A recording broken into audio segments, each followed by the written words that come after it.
If you're suffering from cruise withdrawal symptoms and you don't think you'll last until your next planned cruise hit, or you want to try cruising but aren't sure it's for you, I think we have the answer. So keep watching Planet Cruise Weekly.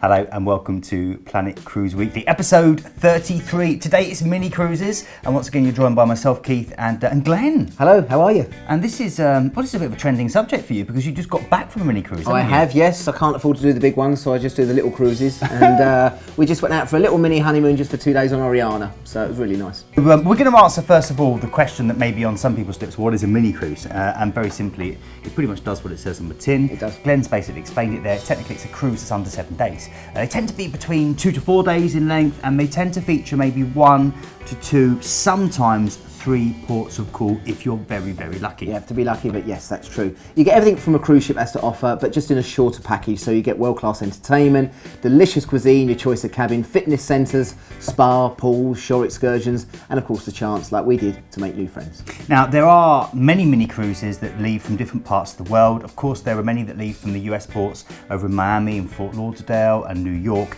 But today we're going to focus on just those leaving the UK, and the reason for that is Most of our clients are from the UK. Well, for a start, yeah. And also, what's the point in doing a mini cruise in the States if you're going to fly over there and fly back? Exactly. It's only really something you'd do if you were out there already. Exactly. So, I mean, most of the mini cruises leave from most of the big ports of call. Of course, Southampton being the main one. You've got Dover, Tilbury and Liverpool as well. So you can join in many different destinations around the UK. Okay, so the second big question we really need to look at here is who are mini cruises for? And I suppose we could pretty much say everyone.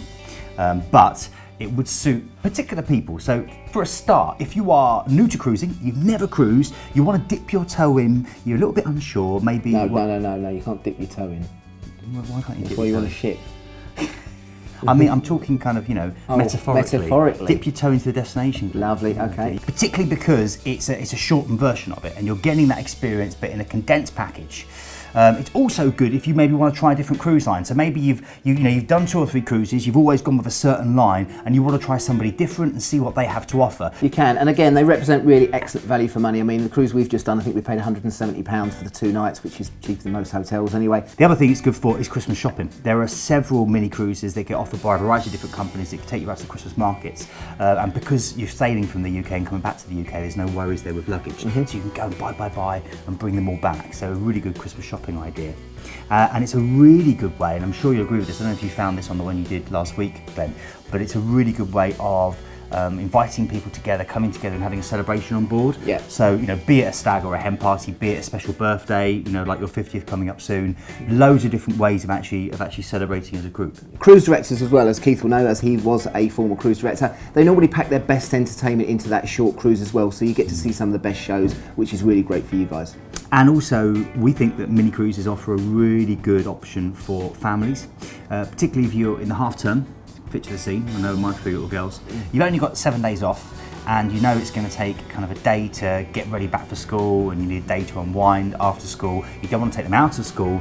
It's really good because you could fit that mini cruise in and still have time either side to do other stuff. You can. So which cruise lines offer mini cruises? And again, the answer is most of them, but some more than others, and they all tend to offer different things. So we'll start with P&O Cruises. Now, amazingly, they scheduled 28 mini cruises for 2016. They all tend to sail from Southampton, and they tend to be in 2 main options. They either do 2-night sailings out to St. Peter's Port in Guernsey and then back to Southampton, or 2-night sailings out to Zeebrugge, for trips to Bruges itself. When you go on to Cunard, which is their sister brand as well, they also offer regular mini cruises from Southampton with a typical itinerary taken in 4 nights. So 2 port cruises with maybe St. Peter's Port and Zeebrugge, but again, you get a chance to try the Cunard experience. Now, Fred Olsen offer a good range of different mini cruise options. They have 1-night trips from London Tilbury through to Southampton, which literally is a very quick opportunity to try the brand, all the way to 3-night trips to Amsterdam from Dover and 3-night trips from Liverpool to Dublin and back. Saga Cruises also offer slightly longer mini cruises, typically 4 to 5 to 6 night options, with a 4-night trip from Southampton including ports to Cherbourg, St. Peter's Port and Le Havre, and a lovely Christmas market themed 5-nighter from Southampton that takes in Bremen, Amsterdam and Zeebrugge as well, so that's always good fun. Now, Cruise and Maritime, another good British company, offer a great number of mini cruises. 4-night trips from London Tilbury out to Hamburg and Amsterdam, and also 3-night cruises from Bristol over to Cove and Dublin. For those of you wanting to explore north of Hadrian's Wall, then the Hebridean Island cruises are a great option, and they have a wonderful selection of mini cruises such as 4- and 5-night trips from Greenock, exploring the Clyde, and a wonderful 4-night trip cruising to Oban, the west coast, and up to Jura, Iona and Oliver. Now, other lines, particularly the US lines like Celebrity, Royal Caribbean, NCL, they do occasionally offer mini cruises from the UK, but they're less frequent because they only tend to position a ship in the UK, say out of Southampton, for a short period, for a season. So again, the majority of the mini cruises on offer do tend to be with the British-led companies, but it changes every year. So what we're giving you there is just a flavour of what you can expect. So we've looked at what mini cruises are, and we've looked at who does them and roughly whereabouts you can go. Now we want to give you a little bit of information probably about the most popular 5 ports you're likely to encounter, because obviously mini cruises from the UK are going to be dealing with Northern Europe. Yeah. So the first and probably most popular one is Zeebrugge, Glenn. Yeah, Zeebrugge, as I said, we were there last week. Very easy as well to get from Zeebrugge into Bruges itself. You can take the train into Bruges then. It's fantastic to go and see. It's famous for its beers. There are approximately 125 breweries in the country, as well as delicious chocolates and waffles, which you'll see in every single shop, and these can be sampled as you tour obviously the vibrant region. It's the gateway to Brussels as well, the capital of Belgium, and of course the home of NATO. Now again, you've got the opportunity to visit Flanders Fields and Ypres as well. The region of Flanders became a symbol of human sacrifice of war after the 1915 publication of John McCrae's poem In Flanders Fields, while nearby Ypres is a charming and Flemish town. So lots of opportunities there. Probably the most popular thing people do there is they head into Bruges itself, because this is a chance for you to lose yourself in another time. You wander this maze of winding lanes and cobbled streets and these beautiful canals and this lovely medieval core. You can hire a bike to explore it, you can just walk along, but the whole thing is a UNESCO World Heritage Site and has that protection. And there's also an array of amazing museums, Glenn. For a sparkle visit, the Diamond Museum and the exquisite artistry of the Lace Centre, if you want to visit that as well. At the Chocolate Story, you can learn all about the chocolate origins and production, and lots of fun and tempting taste. And my favourite, and Glenn's not admitting it, but his favourite as well, is what they call the Fritz Museum, which is dedicated to Belgian fries. The Belgians claim that they invented the fry. Really? I thought it was the French. Well, they're having a fight about it as we speak, Glenn. Okay. Let us know who wins. Now, another popular stop on any mini cruise tends to be Le Havre. This is located on the western coast of France in the Normandy region, and it's from here travellers tend to head in, of course, to Paris. But actually, they miss out because Le Havre itself was designated a World Heritage Site in 2005, and it's got this amazing museum which boasts one of the finest collections of Impressionist paintings in the world, Glenn. Does it really?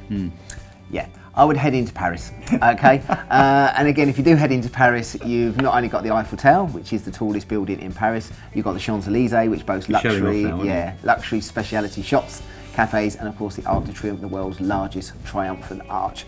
The Louvre as well, with such works as the Venus de Milo and the Mona Lisa and the Notre Dame Cathedral, so that's why I'm saying going to Paris. It's a long trip, this one. The ships normally organise them, and I advise that you go in with the ships as well.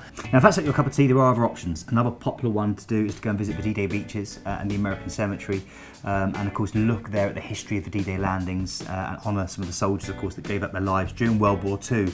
And you can go along the 5 beaches along the coast of Normandy. It's a truly haunting experience, and definitely one that I do recommend. Yeah, very, very interesting. So I went there a couple of years ago, and it does put everything into perspective as well. The other thing as well, if you've done Paris, there is also the beautiful, it's one of the most popular destinations for not only passengers and crew as well, is a place called Honfleur. And again, this is a stunning little harbour, and again, when you go down into it, you can walk around. They've still got the old Ferris wheel there. They've got the beautiful, beautiful buildings as well. Great little market stalls, normally on a Saturday and Sunday as well, and you can just sit out there, have a glass of wine and just watch the world go by. It's one of the favourites. Now, we shouldn't have favourites, but out of the 5 ports we're going to look at for mini cruises, this is probably my one, and it's St Peter's Port, part of the island of Guernsey, and of course it just lies just 8 miles off the coast of France. It's the second largest of what we call the Channel Islands, and it's got a beautiful mild climate, some breathtaking scenery, and a real unspoiled ambience. I love it over there, it's great. It was once the haunt of sea dogs and pirates, and St Peter's Port is one of the prettiest harbours in Europe. It overlooks the harbour with rows of brightly painted houses and terrace gardens as well. Now the island is ideal for rambles along cliffside paths, right through the really lush and green countryside. It's a real walker's island. It is, and Guernsey's favourable tax climate has of late brought in an influx of offshore banks and insurance companies with their attendants, bistros and boutiques. Now, castles and forts also dot the coastline. There's the fact that lots of German fortifications from World War II. Nice little factoid here. Guernsey was the only part of the UK that was occupied during World War II. Yep. And because of that, you can go and trace some of that history, either doing a dedicated tour or using the local bus routes. There's two. One goes one way, one goes the other. So either clockwise or anti-clockwise. It's a great way of getting around the island. And another good place to visit is, of course, the very, very world famous Amsterdam. Again, famous for many things. Famous for tulips, clogs, Heineken beer, Rembrandts, Van Goghs and things I can't talk about here on the screen. So again, if you've not been to Amsterdam before, there are more canals than Venice, with its 90 islands connected by 280 bridges, and it is fantastic. He's very naughty, I apologise. Okay, now lots of things you can do here. Many of those bridges are illuminated at night by fairy lights, so if you get a chance to see it in the dark, really, really do. Now you can hire a bike, Mac Bike and one of the many others to explore the beautiful big parks. You've got Flondel Park and Ooster Park, and of course it's very flat, so it's very, very easy to get around. Or sit back and enjoy a lazy canal cruise as you float past these beautiful tall Dutch townhouses. And also as well, again, you'll do a lot of walking tours. Walking tours are something I really recommend in Amsterdam, and if you get the chance as well, of course, you've got the opportunity to visit Anne Frank Museum as well, which is really, really interesting. Now, a very popular thing to do whilst in Amsterdam is to go and see some of the amazing paintings.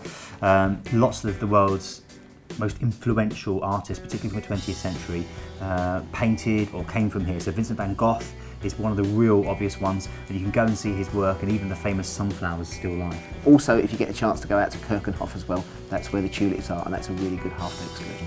Okay, the fifth port that we're going to look at today, which you're likely to encounter on a mini cruise, is Dublin. Great. Beautiful place, isn't it? An incredible city that sits on the River Liffey. It's one of Europe's now top destinations, and it's full of trendy coffee houses and foodie-friendly restaurant shops and kind of boutique style shopping experiences. It's fantastic. And pubs. And pubs. Again, St Patrick's Cathedral is another must-see while you're here in Dublin as well, and it's in honour of the island's patron saint, St Patrick, of course, and it's the largest church in Ireland. Now, Big Pool is Trinity College. It's Ireland's oldest university, one of the greatest universities in the world. Past students include Samuel Beckett, Oscar Wilde, Bram Stoker, and the library, of course, is home to the legendary Book of Kells. The only thing I would say with that is get there early if you can, because it does get quite busy about lunchtime. Very, very long queues, so make sure you get there early. Now, as Glenn alluded to earlier, Dublin has over 1,000 pubs and several hundred types of beer that are unique to the city. St James's Gate Brewery was founded in 1759 by Arthur Guinness, and today it's the largest brewer of stout, and you can go along to the storehouse there, which is the #1 attraction, and learn about the history of the black stuff. It's incredible. If you're feeling really brave, then go to one of the city's oldest areas, and again, as Glenn alluded to earlier, it's known as the Temple Bar, and it's a zigzag maze of kind of cobblestone streets. And a very hot destination if you want to go out and have some fun. And if you can time it right, if there's a rugby game on or one of the big sporting events on as well, the atmosphere is absolutely brilliant. Gaelic football. Gaelic football as well. Dublin Castle represents some of the oldest surviving architecture in the city, built in 1204 by King John, and it was the seat of British rule in Ireland for 700 years. And a quick 45-minute tour will take you through, of course, the lavish rooms. Guided tour will tell you all about the castle itself. Now, before we give you our top tips for mini cruising, if you would like to find out what mini cruises are on offer right now, then click the link there and it will take you through to some of our dedicated cruise specialists and all the information currently on offer. It is. So we've got a few tips just to give you now as well, and as I said, it's things that I did last week, so say it does work, and as I say, try and learn from us if you can. Arrive early when you're on these cruises. Maximise your time on board at all costs. You're only going to be on for a couple of days. Consider maybe booking a hotel nearby and arriving the day before you sail. That is really early. Those precious extra few hours on board will give you time to get yourself orientated, and you could be the first ones in the hot tub. On the other end of the cruise, consider booking a later transfer, pick-up or train journey, so you can sort off the ship at your own leisure. It's always very, very busy with people leaving just after breakfast in the morning, so make sure you're well prepared. Now, pack with abandon is our next one. You know, you're going to be sailing from the UK on all the cruises that we've mentioned today, so you don't have to worry about luggage allowance. So it doesn't matter if you bring 3 bags of extra shoes on, Glenn. You know what I mean? It's okay, and all your handbags, you can fit it all in. That cruise last week, we had 2 walk-on bags. There was people with full suitcases, so God knows what they were buying in Bruges, but they took off a lot of luggage. Now, the next tip is kind of, I'm harking back to my Cub Scout days, you know, is it dib dib dob dob? You're a brand. Nearly, only for a couple of weeks, I couldn't take it. Is to be prepared. You know, use our website for a start to familiarise yourself with the ship before you embark. This will be really good, particularly if you look at a deck plan, you look at the different dining and entertainment options. Sometimes you can reserve, you know, that particular restaurant that you want to eat in before you get on board. And what it means is it will cut down on the time wastage that you'll have on board, cut down on your opportunity of possibly just getting lost. Don't get me wrong, if that's your thing, if you just like to wander in and not have to worry about it and just discover it as you go, do that. But a little bit of planning beforehand means that you make the most of the amount of time that you have. Now the other thing, and this is the same with all cruises as well, you get a daily plan in your room every single day, and as it's a short cruise, this will tell you about the events and opportunities that may only happen once on that particular cruise. So keep it with you the whole time, use it as your Bible. That what's in there is gospel, so make sure you read the daily planner every single day. The other thing to mention is packing a good carry-on bag. Now, embarkation can get quite hectic. We do tend to mention this as a general good point generally for when you cruise. If you want to be able to start enjoying yourself immediately, as soon as you've got on board, you will beat your luggage to the stateroom. So take a good carry-on bag of everything you might need, such as suntan lotion, shorts, sunglasses, camera, things you might need for that hot tub, and then you can go and start enjoying yourself and not worry about the fact that your case doesn't arrive until later. Now, I hope that's been a really nice introduction or overview of mini cruises and kind of maybe answered a few of the questions you might have had. And if you are thinking about doing a mini cruise, then once again, click the link. It will take you through to our website, and there you can either phone or you can email us and get in touch. You can also contact us at hello@planetcruise.co.uk. Check us out on Facebook and Twitter as well. But as I said, we love your feedback and we get a lot of it at the moment. And as I said, I think we had some great comments from last week's show. Lots of lovely feedback. Haven't got time to mention it all, but we will say thank you to these people. First of all, Chris Bradley, who said the Caribbean is a fantastic place to visit, especially if booked through Planet Cruise, with lots of emojis. And also Susan Meller said, love Planet Cruise, watch it every Tuesday at 8 p.m. And Susan, that's great. Now, for some people that are watching this and may not be aware, we do have a fantastic live TV cruise show which goes out across national TV, 8 o'clock every Tuesday via Ideal World. Thanks very much for watching. Have a wonderful week, whatever you do. And again, if you haven't already, make sure you subscribe to our Planet Cruise channel. It means you get updates about when new stuff comes through, and there'll be another episode of Planet Cruise Weekly winging its way towards you next week. Cheers, guys.